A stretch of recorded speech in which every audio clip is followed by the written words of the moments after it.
Okay, so I want to go ahead and get to the listener comments.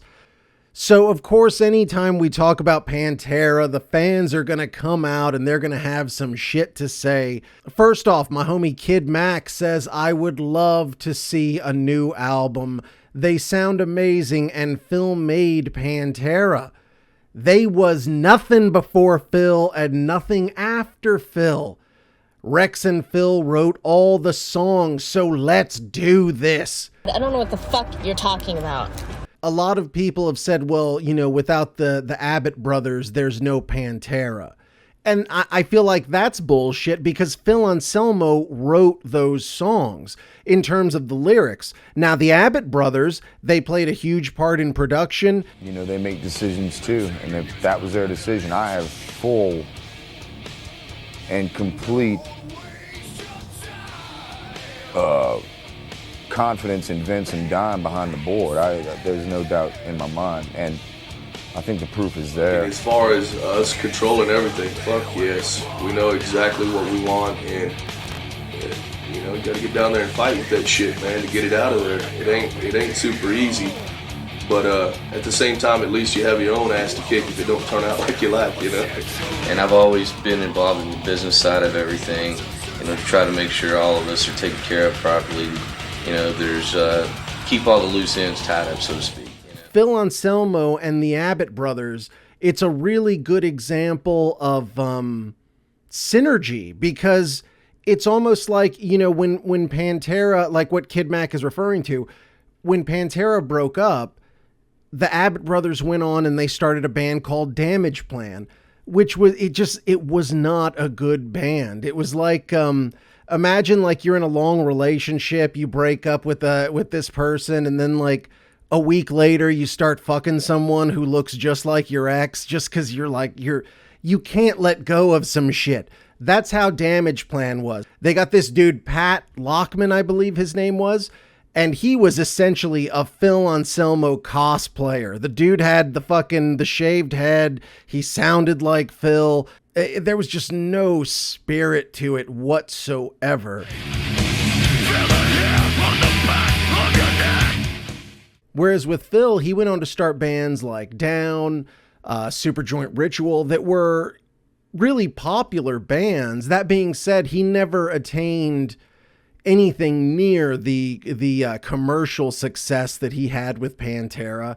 And I think that Phil almost was like the heart of what Pantera did. When Vinnie and Dime broke off and did all their shit, everything they did, it was like it was trying so hard to be like Pantera, but you could see right through it. I felt it was like beneath Dimebag. I thought it was beneath Vinnie.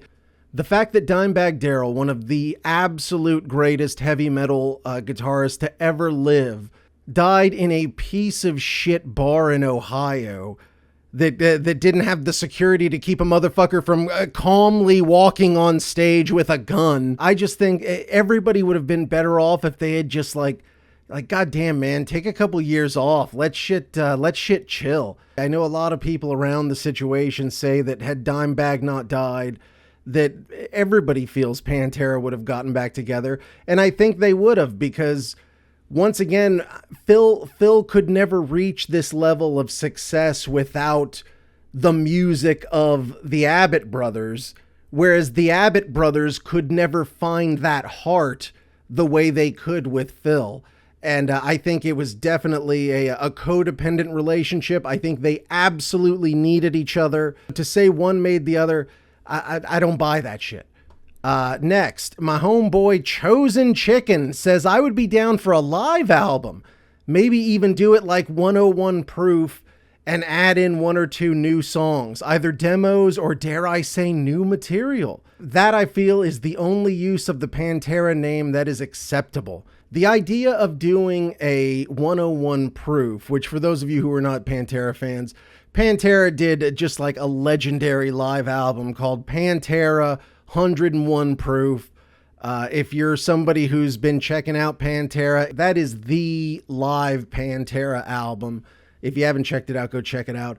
To do an album in that style, where basically it has all the live shit, and at the end they have a couple of B-sides, some unreleased shit. And you know, it is interesting because in the interview, Zakk Wylde did refer to saying the only way he would be okay with doing new shit that had the Pantera name on it if it was something that already existed in demo form. It essentially had to be written by the Abbott Brothers in terms of the music itself. So I guess I could see that happening. Honestly, dude, people have issue with Zakk Wylde playing Dimebag's music, and everybody knows Zakk Wylde and Dimebag were fucking homies, and I could see Zakk wanting to keep Dime's music out there. So it makes perfect sense to me. Now, to take existing shit and then go in and re-record Dimebag's bits, I don't, man. Listen, I would listen to it, of course, but it doesn't, like, it does, that shit does not sound right to me. If you wanted to do like some shit like the Beatles do and you get some AI and you use it to beef up Dimebag's parts, that would be really cool to have a Pantera jam. And then, you know, maybe you could even have like Zakk filling in rhythm shit and then have whatever Dime's little solos on the demo, put that shit in there and make it like a fuller Pantera experience. That might be cool. It just, like, god damn, man, it just gives me the ick a little bit. You know what I'm saying? The thought of them taking existing Abbott Brothers material and essentially re-recording it. It sounds a little gross. Anyways,